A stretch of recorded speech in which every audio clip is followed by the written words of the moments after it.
Okay. Okay. Hello, everyone. We have 154 participants so far, 55. Oh, my word. Well, hello to everybody.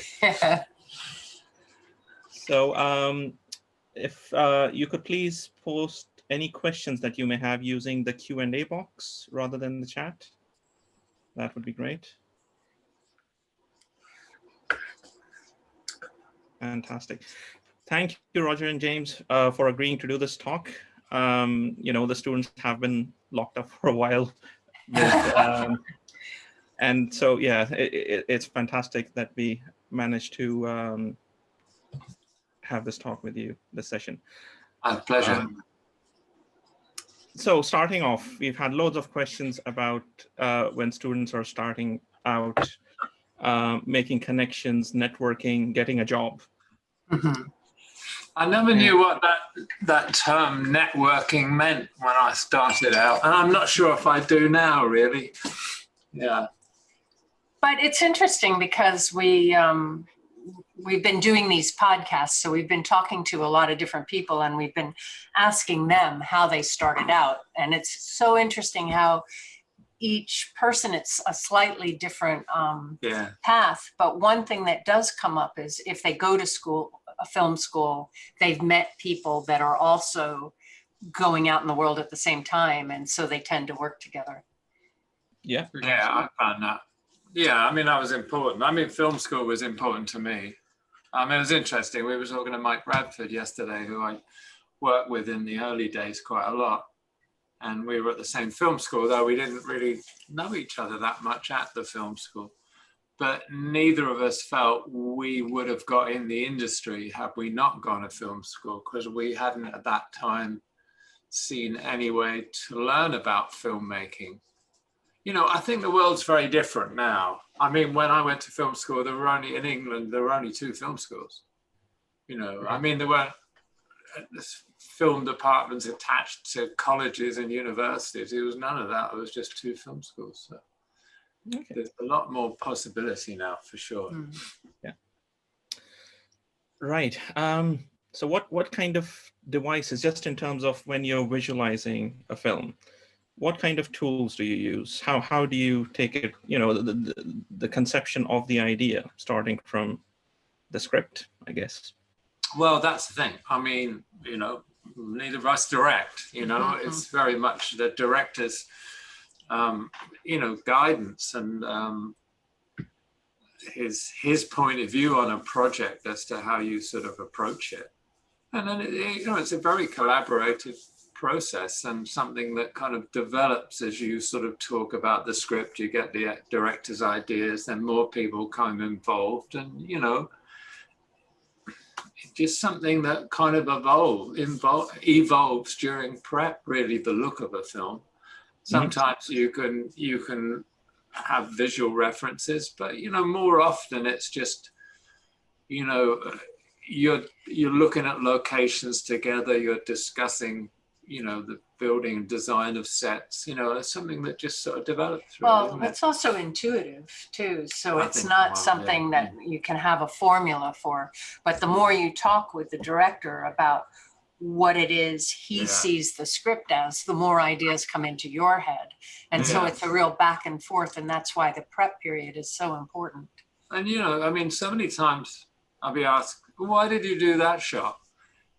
And most of the time I wouldn't be able to say, because it is, as James says, it's an intuitive thing. You might sort of just see something on the set on a day and say to the director, I think this really fits what you're after. This somehow creates the mood or gives the impression of such and such a thing. But you can't really, it's film, it's a visual language, and you can't actually talk about it. Otherwise, it wouldn't be a visual language in some weird way. You know what I mean? Yeah. So you mentioned locations and going to location and, that sparking ideas. How does that work? How does that then link in with the story and with the shots that you're trying to create? What's that? Well, you each have a different, I mean, you have a different idea than the director. I certainly always do. And you stand in a space and you say, well, why will this work for a scene? How does this complement the scene that you're trying to develop? And you'll each have a different perspective and idea on the way the space works in terms of the blocking with the actors maybe and the action, or the way the light falls in the space, or all the colors of the walls, how I always remember with being Joel and Ethan doing Fargo, the Coen brothers. Yeah. And it was really informative. We were spending days and days scouting for locations. And I think we had fairly concrete idea of what we were after. And we were scouting particularly hotel corridors, hotel rooms. And they wanted something, really quite simple and very sort of Midwest. And I remember standing in this corridor of this hotel, a Radisson, and it was like nothing. It was just this bland corridor with a kind of blue flocked wallpaper, and there was a chair at the end of the corridor where it teed off, like a couch, a blue couch, and there was a picture on the wall. And Joel and Ethan, I looked over at Joel and Ethan, they were both kind of nodding at each other and walking up and down like Felix the cat, as they were wont to do.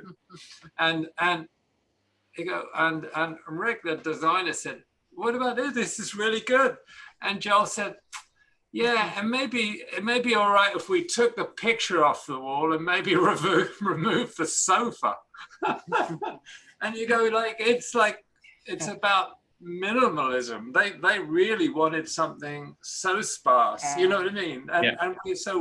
And then it was like, well, if you take both away, I mean, there was a long conversation about whether you remove the picture, the sofa, or both, or, one or the other, or both. It was like kind of surreal, but that's how you kind of get to the final look and feel of a film. I think, that was an extreme version of it, Yeah. That's really interesting. So, yeah, how much would you say in terms of locking the look down? How much of that do you think is kind of predetermined during post-production, and how much of it evolves during filming?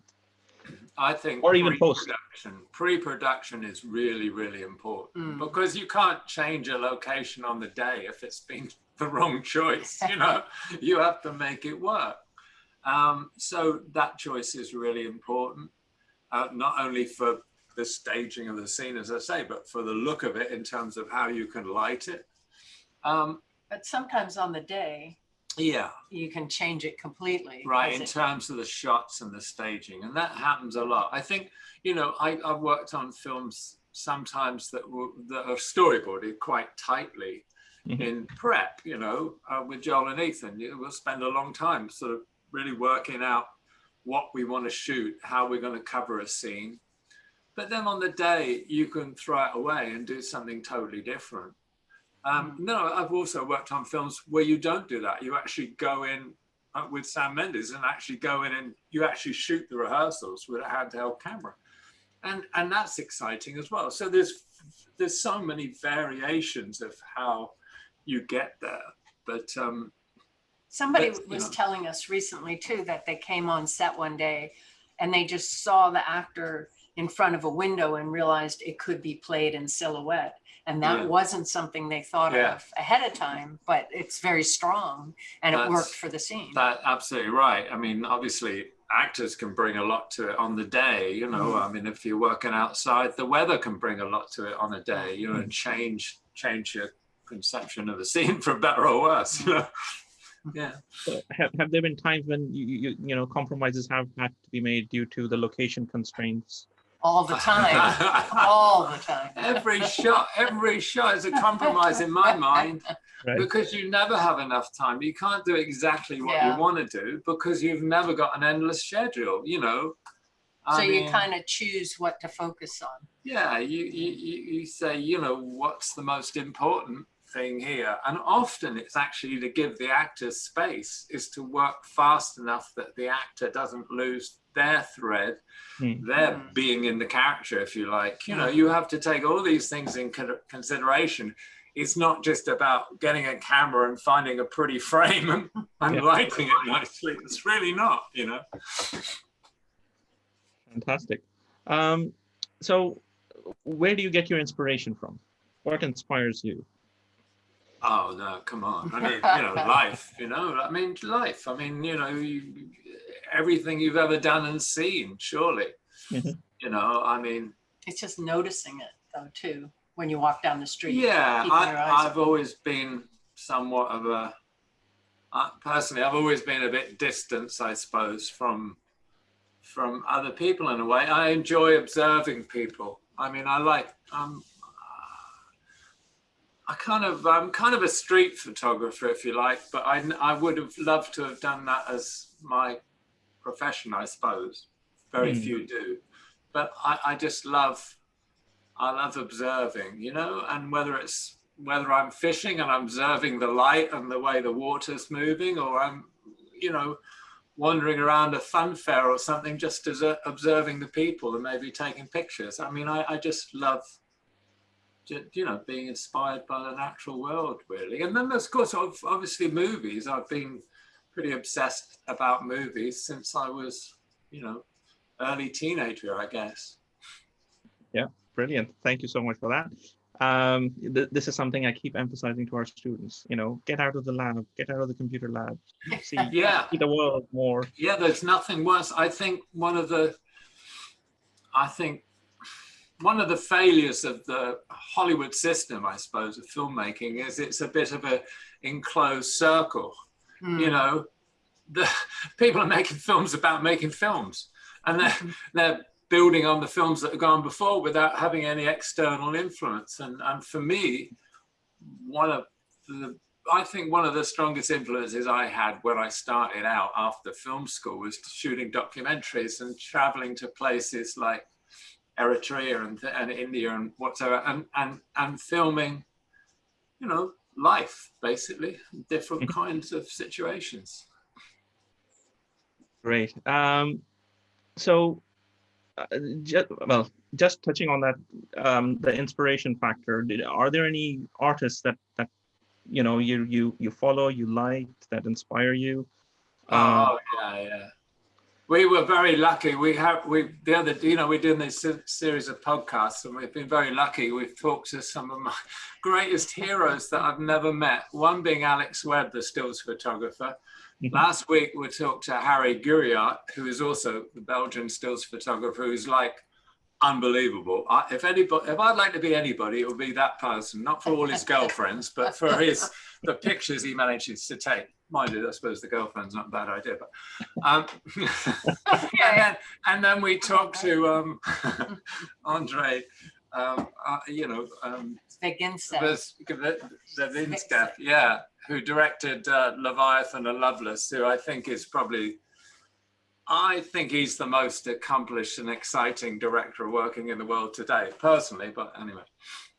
Okay. So, you know, there are those people. I kind of look at their work and I you know, I look forward to seeing the next thing they've done, you know. Yeah. And I find it very regretful that people like Andrei Tarkovsky never made more films, because I can keep rewatching his films, but I wish there were more. Something new. We've got a question here. Who was your favorite actor or director to work with? Oh no, you can't say that. I mean, they're very different. No, I mean, you know, I could say my favorite actor, and there's a lot of different reasons though, and that was Richard Burton. I worked with Richard Burton on his last film, 1984, which was my third or fourth film as a cinematographer. And I say that because I always admired him as an actor when I was a kid. And I think The Spy Who Came In From the Cold that he was in was one of the all-time great movies and one of the all-time great film performances. And so to work with him was very, very special. But, you know, I've worked with we work with a lot of really nice directors, really good directors. We've been very lucky, you know. Yes. So, you know, they're different, you know. I couldn't say I have a favorite, really, you know. Okay. Do you have any advice for young directors on how to work with DOPs? Collaborate. Yeah, it's about building up trust, really. You know, yeah, because I think a director's job's really hard, but I think a cinematographer's job's really quite hard as well, you know, and it's a matter of building trust so that one supports the other, really, you know. What do you think? Yeah, yeah. And he can find or she can find a backup in the cinematographer, someone that's got their back, because the cinematographer is thinking about the whole story too. Mhm. So Yeah. it's a good thing to team up with them. On that point of collaboration, what's it like working with, production designers, costume designers, all the rest of it, just in terms of creating the look that you want? Well, again, that I've got to say that varies considerably from character to character and situation to situation.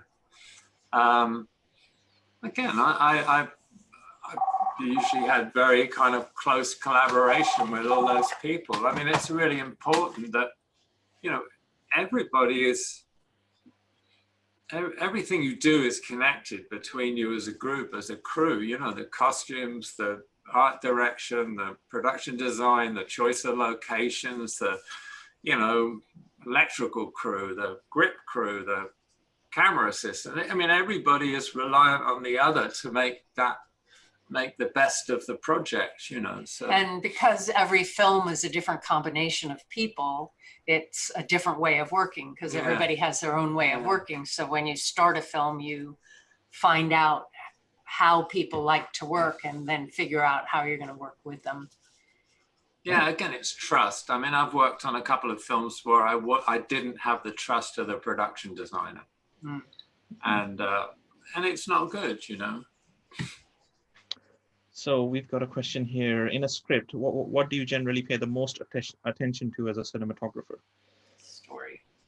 Yeah, story. I mean, it starts off like the other day, we read a script and we were both suddenly attracted to it. And it's something that is, it's kind of personal, whether you like, certain novel or not, so there's that kind of attraction. But then when you start getting into it, you have to judge. It is a balance between, the ideal world and the reality of the budget and the schedule, what the director really wants to achieve and what you can do in the time. You know what I mean?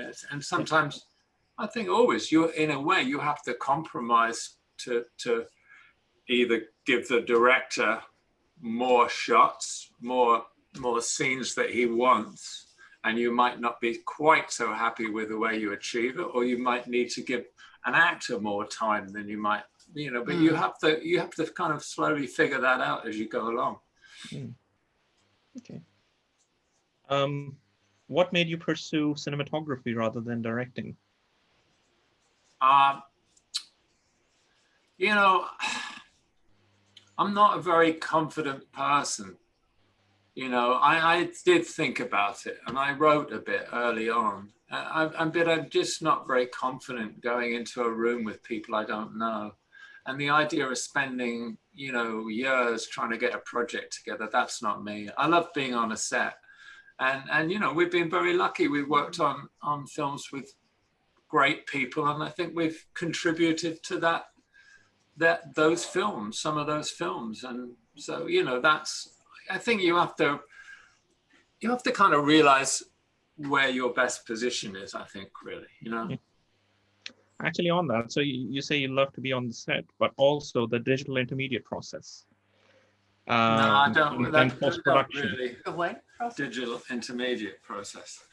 Yeah, I mean, we love doing that, but we don't really do that much. Yeah, because we've shot it the way we wanted it to look. I mean, Oh Brother, Where Art Thou was the only film where we spent a lot of time in post. And then obviously we spend a lot of time, especially James spends a lot of time like on Blade Runner, there's a lot of effects work, because it's about coordinating all that and making sure it all fits in to the original intent, and sometimes, the director might be busy and want more input than, you know, especially than he did on Blade Runner. He wanted our input in post because, you know, he was up to there with getting the film done, you know. Yeah. And also when visual effects are late, you're waiting, you've kind of got it down, but then you get this new shot in and you have to look at it in respect to what's coming before and maybe make some tweaks there. So you're doing it a little bit at a time, and it can drive you crazy. I mean, 1917. Oh, it drives you crazy. Yeah. But I mean, in terms of actually changing the original image, we don't do much of that, you know. You might just tweak the contrast or drop a sky a bit darker with a window, but it's not anything huge. And with visual effects, we're just bringing it back to the original. Yeah, you know, yeah, a lot of times. I mean, I guess because I spent whatever 50 years shooting film, you know, I'm just used to doing it in camera. I want it to be as close as possible on the negative. It's actually a good thing to do too, because then they're cutting with that image. And if in the past, if you let something go by that was printed maybe a little blue, even with the acknowledgement of everyone that it shouldn't be that blue, by the time it gets into the DI, it's like, oh no, they're used to it blue, so it has to be blue. So it's best to have your dailies look the way you want. Yeah, it's funny. Yeah, the one story about that one anecdote. We did one picture with Marty Scorsese, Kundun, and I did the final timing. It was film timing. Yep. And Marty watched it, went all the way through, and he said, well, yeah, I've got nothing to say. There's just one shot. It's like the fourth shot or fifth shot in the movie is a close-up of the boy waking up, the new Dalai Lama. He said, I love that in the cut because it's slightly green, but now it's blue-gray. And I said, well, that was the only shot I didn't get reprinted because I thought, I didn't like it, but I thought it's okay. I don't need to reprint it for dailies. And we were in Morocco. And he got so used to it. He said, oh, I kind of liked it green, but if you want it that way, that's fine. It was funny, but you know what I mean? He got used to it. It's better that you actually, you know, offer what you really intend from the start, you know? Yeah, that's very sound advice. What was your favorite film to work on? Again, there's a lot of different reasons. What's your favorite child? Yeah, right. We don't have any, so yeah. I gotta say 1984 because one, it was my first studio picture. Two, it was my first film with big name actors, wonderful people, and also because of the subject. And I think what can you say? But I mean, I've loved so many films that we've worked on. It's very hard to say. It's also when you finish a film, because a film is a struggle to get through. I mean, it's hard and it gets harder and harder and you finally wrap. But then as you distance yourself from the actual shooting, you remember the good memories. And so you start liking it more and more. Yeah, well, that's the thing is the sort of creative kind of high you get off something, but there's also the life experience like Kundun or Mountains of the Moon for me with Bob Rafelson, who I dearly love as a director and a person. And, you know, that was the most wonderful experience. But I mean, I wouldn't necessarily say it was the greatest film I've ever worked on. I have particular love for it, but, you know. Okay, so how rigid is the storyboard for you? Something like, for example, 1917. How much can you deviate from the storyboard? And is it kind of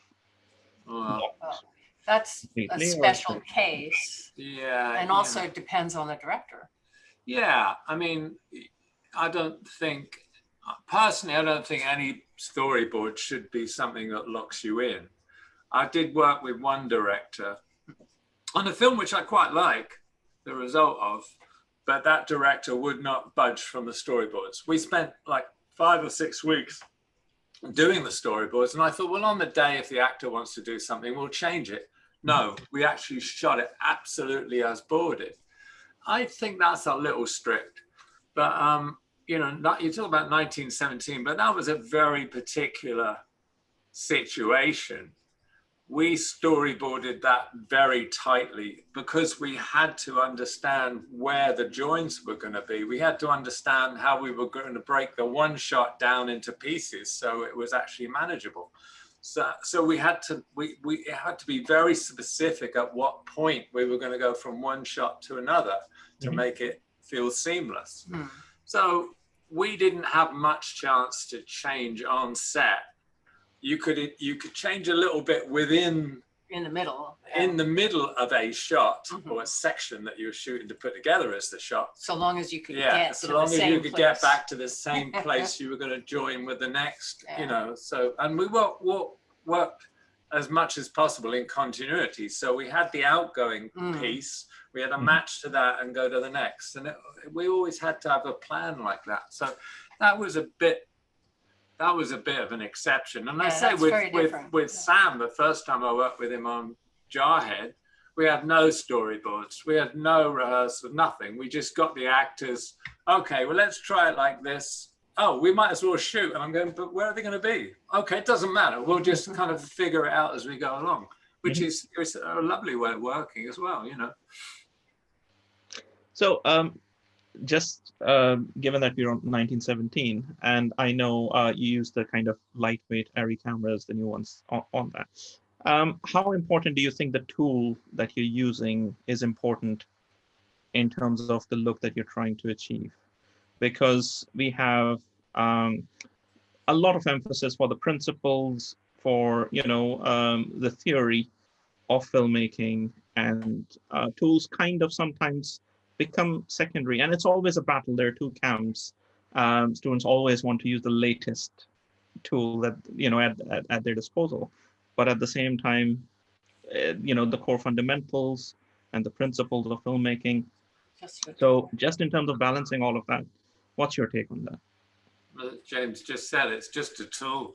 So you find the tool that works best for you. And in the case of 1917, the reason that we went with a small camera is we were in small trenches, and we couldn't have done that on a bigger camera. Well, also we were on a stabilized head, a remotely controlled stabilized head that could only take so much weight.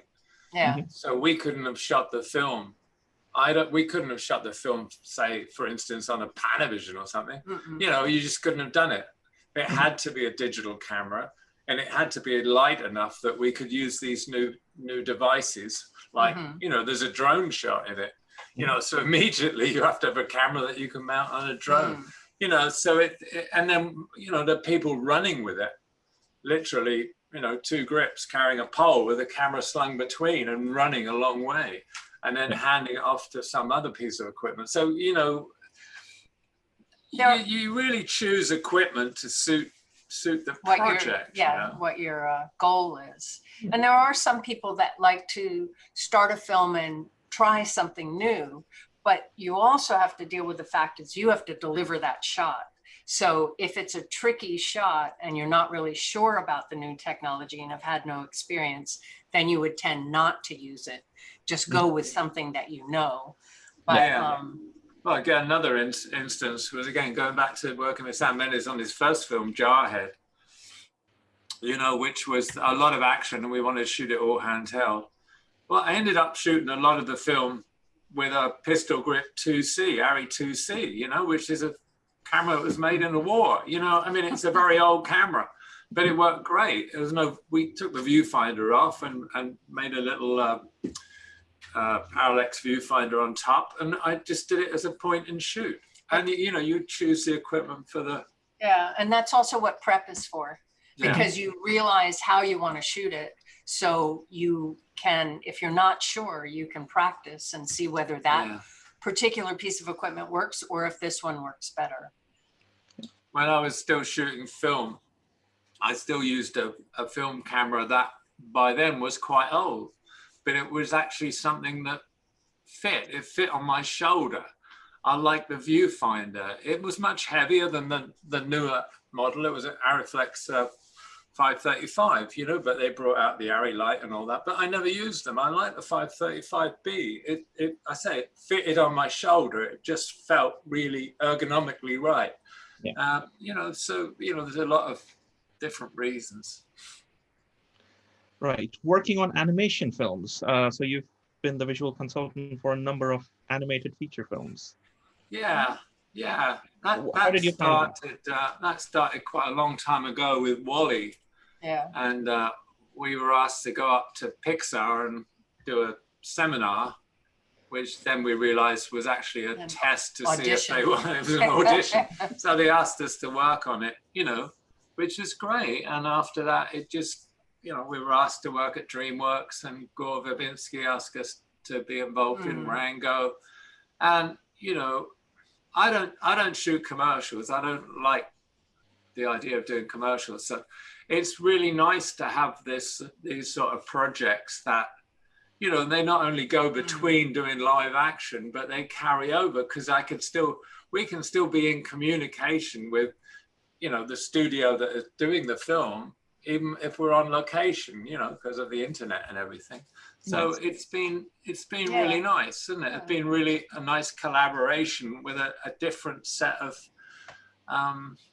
you know, techniques and a different set of people with different ideas. It's quite stimulating, really. Yeah. It's nice. Fantastic. So the most difficult scene that you ever shot, ever had to plan and shoot? Yeah, I don't, yeah.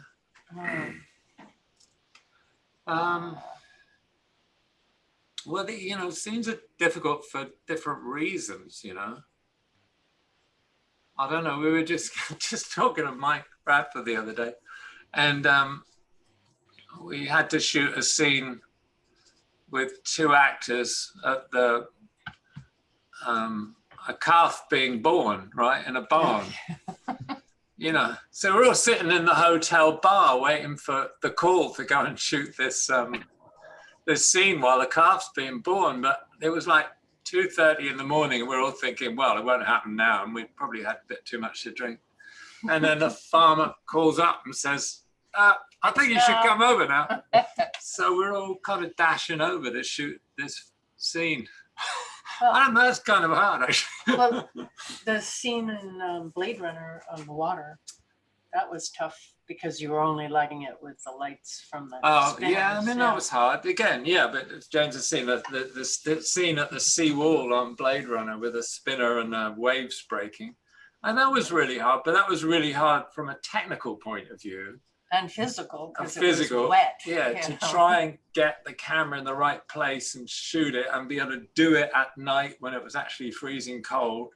Yeah. And get the right amount of atmosphere in the air. And not kill Harrison by putting him in the freezing water. So, you know, there's a lot of technical issues. So sometimes you kind of think, if you've got any shot at all, you're kind of, well, hey, I'm doing all right, you know. So it's a whole variety of things. And there was a sequence we did on Mountains of the Moon, Bob Rafelson. It was a discovery of Lake Victoria, Burton and Speke. And, you know, Bob and I wanted it to look like sunset, but, you know, there were like 8 shots and 3 of them were tracking shots. And I said, okay, can we start shooting 3/4 an hour before the sun actually hits the water of Lake Victoria, where we were, that's where we were shooting. And actually it wasn't, it was on, yeah, anyway. Yes. Go on. And he said, yeah, okay. So we rehearsed it all, set up all the shots, all the tracks and everything, so we could quickly go from one to the other to the other. And I said to him, Bob, I hope you're not going to do too many takes of each one.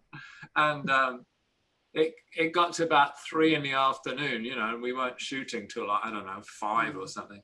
And Bob said, don't you think we should start shooting now? and I got in a huff, not a real huff, but I pretend huff. And I said, you said, you know. And sure enough, we waited. We started shooting a little bit before I wanted to, but only about a quarter of an hour before I had said we wanted to start. And we just got the last shot as the sun was hitting the water across the, in the back of shot. And you go, well, that was really kind of a little bit tense for a while. Well, also in No Country for Old Men, the scene that starts in the night and gradually goes to the morning, and it's one scene and it's happening in the scene. So planning it ahead of time, setting it up ahead of time, and then on different days doing each progressive shot. That was the thing with that. You had different days, and we scheduled one shot to be at dawn and one shot to be at dusk. And but depending on the angle of the camera and the way the light was falling on the location. So it was all a jigsaw. But the scene I was talking about on Mountains of the Moon, we had to do it that day because next day we were moving 500 miles across Kenya to somewhere else. So, there's a lot of different reasons why something is hard. What about the kid there was a little child actor on Kunda, and every time you pointed the camera at him, he would start crying. That was really hard. So we had to build a hide around the camera. It was like filming some rare species of bird. Poke the lens through this black hole in this big box. And the prop guy got a little kind of a cardboard cutout bird on a piece of string on a pole. And he would put it in front of the kid to distract the kids. That was really good. We were all laughing. But we are now anyway. Yeah, right. We weren't on the day, I don't think. Yeah, I'm sure. There's a question for James. As a script supervisor, what's the most challenging thing on feature films, working on feature films? Oh, there's so many. One is the personalities of the people around you and fitting into that so you can get your point across, because usually your point is something they don't want to hear. Oh, it's got to change this way. And building a relationship with the directors, I would think, with the actors. Well, with the actors too, because you have to be careful because you don't want to throw off the actors, but if you have a relationship with them, you can say to them in a way that doesn't throw them off, and then they go to the director and say, I can't do this scene now. And knowing what's important and what's not, that this particular mismatch means you're never going to be able to cut it, but this mismatch, it doesn't matter because you can cut around or whatever. So being clear which is important and going for that. So and I would think judging an actor, because some actors are very open to getting direction from a director, but also getting guidance from a script supervisor. But some don't want to go near it.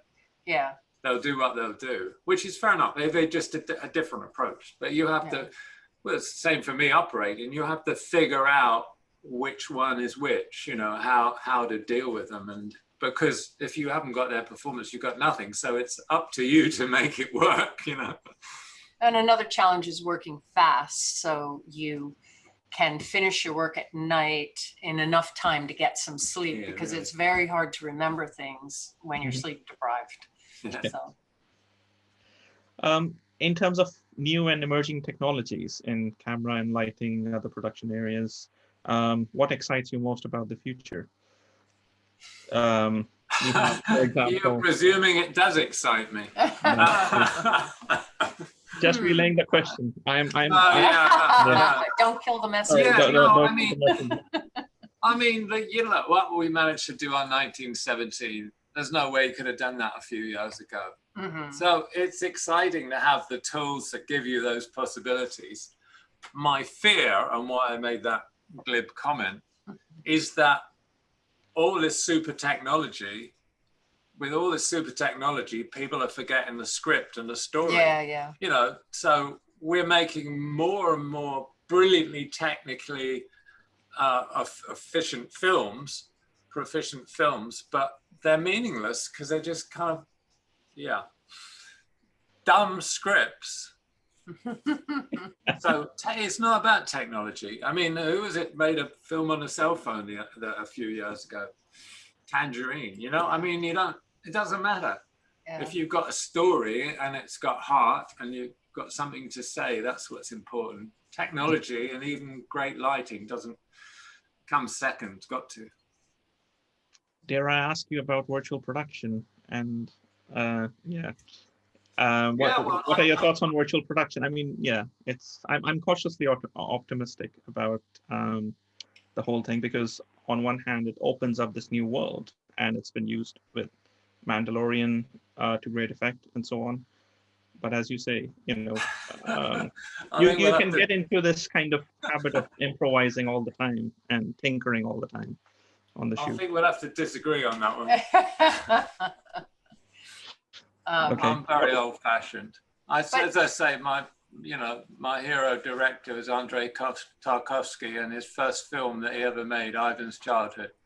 And there's something very magical when you're actually in the situation and the actors in relating the situation. It's not a video wall, but he's actually in the desert or something. Something more comes from him. So sort of cheating it or doing a lot of green screen, it's not as magical. And that's kind of why you do what you do. You're creating something. It's not as magical. It's not as much of a life experience to work on, but also you could never do the final shot of the Searchers as they do Mandalorian. Well, there you go. You go flat into the LED screen. So there are so many restrictions. Yeah. And I love dealing with the real world and having to adapt. And that one thing Bob Rafelson said: if you could have anything in the world to make your film, you'd be screwed. Well, we hear that a lot. It's those kind of restrictions that you're given that create the creativity, really. You react against it and try and overcome something that is a restriction, that seemed like a restriction. And I've always remembered him saying that. He said, he did. He said, if they gave me everything I wanted, I'd be absolutely lost. See, that's really interesting, because I try to push computer animation students to actually work in the studio on actual cameras and lights to get the experience, because I feel that's where you learn lighting, not on the software. And I'm a strong advocate of that. And I was just reading one of your articles on the Huffington Post, I believe it was, about the fact that one of the first things that happened when you came on to advise on WALL-E was just the number of lights that they were using. Rather than using 200 lights, they had cut it down to a few. And I think absolutely those kind of constraints, because you have a blank canvas. Getting started on where to put that light, that is really, really important, and having the understanding of where to put that light is really important. Well, and knowing the physical characteristics of a light, that if you put a light there, it's going to bounce off of whatever's there, and knowing what that's going to do. It was interesting on WALL-E, because when we were brought in, the first thing they did was to try and shoot live action with film. They had a dolly and a Panavision and all that stuff, and they were shooting and figuring out how the camera actually physically moves, and what is the relationship between a real film camera and the image it produces in terms of camera movement and lens depth and focus field and everything. And I thought that was really interesting. And then, as you said, the lighting thing came up. I was doing a lighting demonstration, and I thought, well, if I do a very old-fashioned lighting style, because they were all talking about, key light, backlight, kicker, fill light. I don't know what these terms mean. I've never worked like that. I mean, I do know what they mean because I watch old movies. But so I started lighting like this. I would add a light, and then a flag, and then a thing, and then a cat, and then a go-go. And nobody said a word. The audience, there was about 50 people watching this, and nobody said a word. And I thought, this is ridiculous. I just started laughing. I said, you're all so engrossed in this, but it's not how I light at all. And I took the camera and I panned it around. And one of the electricians was leaning on this light stand with a bare bulb. It's like one of those work lights. He was just leaning with his elbow against the post. I panned the camera around to that, stopped it down. I said, that's how I light. That's lighting. That I think is beautiful. What I've been doing is a load of rubbish. And luckily they laughed. But I mean, it is that was the thing. You know, lighting is what you see. It's not. There's not a formula. It's not. This is the way it's done. You know. Yeah. So we've got another question. Starting out, we've got 116 open questions at the moment. I don't think you'll we'll be get able to to all finish of all of them. Yeah. We'll have a go. But speed up. Okay. Yeah, no. Do you have a shot that you know, reflecting back, you think you could have done better? You've already kind of answered that you never get it perfect, and you always make constantly. But is there a specific example where you thought, you know, I could have tweaked it a certain way? We try not to think that way. Okay. Because that way will drive you crazy. No regrets. Okay. Yeah, it's funny, you know, there's the number of times you're shooting and think that, oh, damn, I never got that shot. Or if I'm out on the street with my stills camera, and some days I'll come back and go, I missed that shot. That was so good. That shot would have been really good, and I missed it. And I think I'm always going to remember that, but I don't. You know, a few days later, you have to let it go. How do you balance, you know, your work life, the work-life balance? How does that work? It's a bit hard, really, because we don't work enough.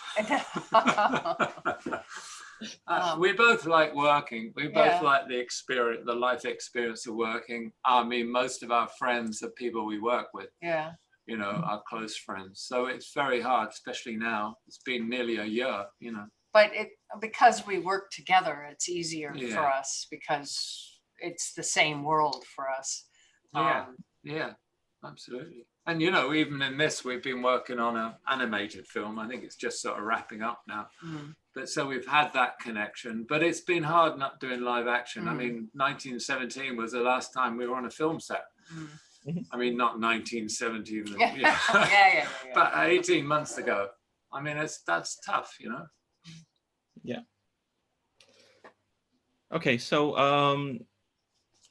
aspiring editor, what's the typical workflow like between a DOP and an editor? Is there a link there? Well, it's good to have communication. To have communication, we're always, because I'm in touch with the editor pretty much every day about the workflow, but we're always asking, are you happy? Is there anything that you're missing? Knowing that if he says, I don't feel like I have enough close-ups or something, it's something that we would talk with the director about. But, and then just during post, wow, look at that. During post, we, because I'm talking with the editorial department all the time about where the visual effects are and what the DI is. And, you know, a lot of times too, when we are shooting, I'll sit with the editor and watch dailies with him because I can tell him what they were thinking on set and he can tell me what he thinks about the dailies. So that way we're kind of interchanging information. But I think most directors think that it's better that the editor isn't involved in the actual shooting. Yeah. Because and some directors won't give editors a lot of kind of guidance before they maybe rough out a scene. And so they really like, and I think it's really important to get that perspective. Fresh eyes. You know, because an editor will often come in and cut out your favorite shot. I mean, you know, you've worked hard doing this wide shot that's got this gorgeous lighting and, you know, whatever. And no, that would be the first thing to go. But, you know, that editor's usually right because you or the director have got too in love with something for the difficulty you had to overcome at the moment rather than what its contribution to the final product will be, you know what I mean? So I think that's really important. You know, the editor doesn't get too involved early on. What was it like to receive the Oscar for Blade Runner? You know, I mean, I said when I went up there, I'm happier for my crew than I am for myself. I mean, it doesn't really mean much to me. It means something to the movie, and it means a lot to everybody I've been working with, because a lot of those people on Blade Runner I've worked with for years and years and years, you know, and on 1917 as well. I mean, I worked with those people, some of those people. The gaffer I worked with since 1983, you know, it's one of my oldest friends, you know. So that meant a great deal to me, that was a recognition of everybody's work. And it was fun celebrating with them, you know. But I mean, in terms, I think awards, they're great. Awards are great. They're a celebration of filmmaking. Let's just leave it at that. It's not, how can you judge one film is better than another? I mean, I don't, you know, my choice, my favorite film is Army of Shadows. How many people have seen it? You know what I mean? So I would give that every Oscar in the world, but hardly any other people would. So it's sort of, you know, film's a very subjective thing, isn't it? You know? Yeah. Okay, so are there any specific methods that help you light the film? You've already said, you know, looking at light around and the real world, inspiration from the real world. But yeah, I mean, is there a method or? Not really. And when I start a film, it really is like I've never done it before, you know, and I like that partly we choose projects because they're challenges like that, as though we've never done it before. It would be awful to do a film just because, oh, I did this on this other film. So, I mean, somebody asked me to shoot a film once. I went to a meeting and I said, yeah, I really want it to look like Shawshank. And I was kind of nearly out the door, you know? I mean, it's like, that's not what it's about. It's about trying to create worlds depending on the particular project and script. And I say the combination of people on it, isn't it, you know? So scenes in True Grit, for example, are they, you know, day for night, or is it shot at night? Oh, that was all, yeah, that was all night for night, yeah. I don't, you know, there's only certain times that day for night works, in my opinion. And in all those scenes, there was firelight or oil light involved. So you could do day for night and use CG, I suppose, to enhance, you know, a fire or something like that. It's not my way of working, and we were shooting on film anyway. So no, that was all night for night. With Blade Runner, did you have any kind of symbolic meaning in your mind with the colors that you were using for a given sequence? Symbolic, I don't know about symbolic. Denny and I, we spent a long time talking about the colors and the, you know, the flow, and I suppose we storyboarded, and you know, the red of Las Vegas was really based on the haboob in Northern Africa, the dust storms you get in Northern Africa, or the dust storm they had in Sydney a number of years ago, where the whole of the Sydney Opera House was surrounded, looked red. You know, so things came from places like that. And then, you know, the idea of Wallace's environment being totally opposite to the exterior, you know, this gray, cold exterior. I thought, well, if a man had everything he could in the world, he would create sunlight in his interior spaces. Why not? So I thought moving sunlight would be just something that would enhance the kind of that character, really, I suppose. So, you know, that's where things come from, you know. So architecture played a significant role in Blade Runner, and how did it work? How, you know, just in terms of the filming on it, being on the set and so on, and also working with visual effects elements that need to be composited in later. Do you consider that during the lighting?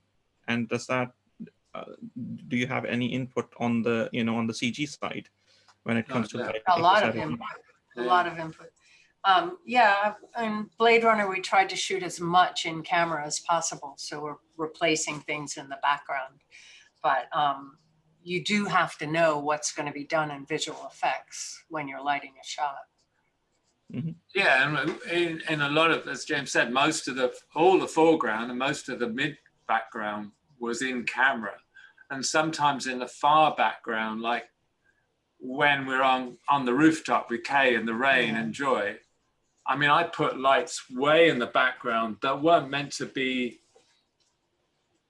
in shot in the final result, but they gave a reference as what the light would look like at that distance and at that depth of field. You know, so you always think about, okay, how can I give as much information to the CG artist to make it feel all a composite of one, you know? Yeah. And you know, it's an interesting thing on that. So, yeah, we were very much especially James was very much in touch with all the CG work as it was coming down for whatever it was, 4 or 5 months after we finished shooting. And sometimes, you know, particular effect artists would take one shot and it would come back. There was one particular scene where they're going into the world of trash, and it came back with this wonderful sun blasting down the lens and this beautiful backlight and all these pieces of metal. And we said, well, yeah, that's the most beautiful image, but that's the point. It's not right. That's not right. And they said, no, surely we can put, no. Got to take it out. And, you know, by itself, it was beautiful, but in the story, it was just took you out and distracted completely. So you know, somebody has to keep an eye on all that, really.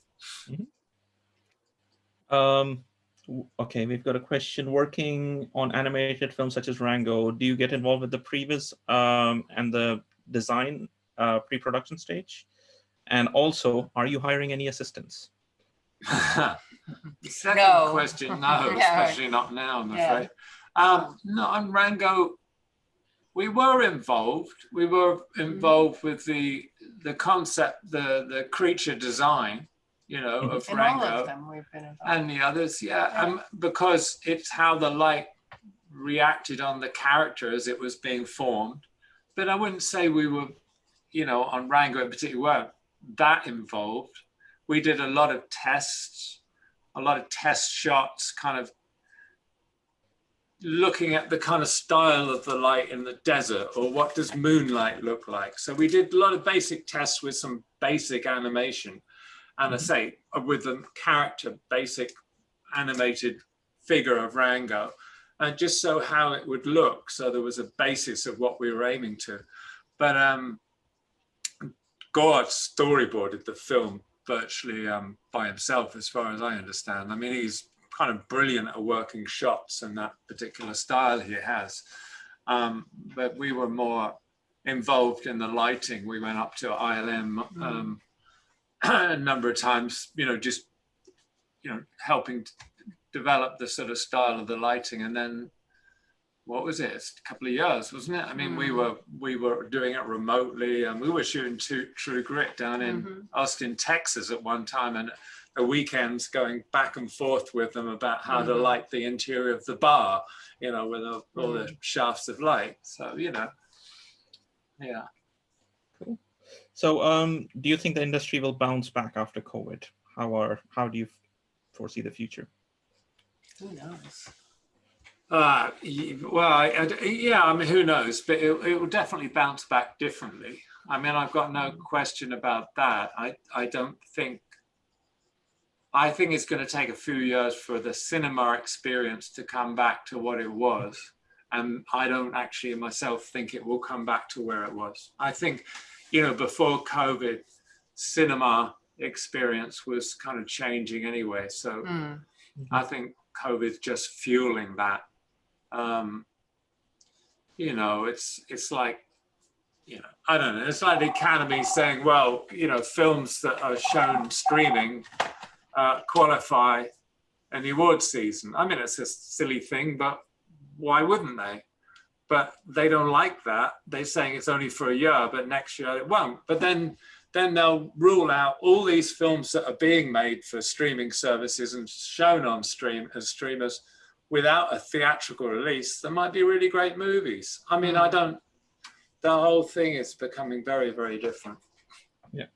Finally, your advice. I know there are a number of questions, I think 130 30 open Still, positions. oh my God. No. But I am conscious of the time. So your advice to aspiring filmmakers, visual effects artists, creative artists? Just follow your own instincts, really. I mean, obviously, technical knowledge is really important, and studying other people's work and experiencing, whether it's painting or photography or other films. But I think finding your own way of seeing, really. And finding what you respond to. Yeah, what you respond to. Yeah, what stories you respond to. What things make you feel, really. Yeah. Fantastic. Thank you so much for your time. I know you're incredibly busy, but it's been a pleasure. And for the students, it's been an amazing experience, I'm sure. But also, we would love to see you on campus here in person whenever you're in the UK. If you can find the time, that would be fantastic. If we ever get out of here. Yeah, I love Bournemouth, by the way. So yeah. It will be a pleasure. We'll see. Brilliant. Thank you so much, Roger and James. All right. Hey. Pleasure. Take care. Bye. Bye. Let me just, here we go.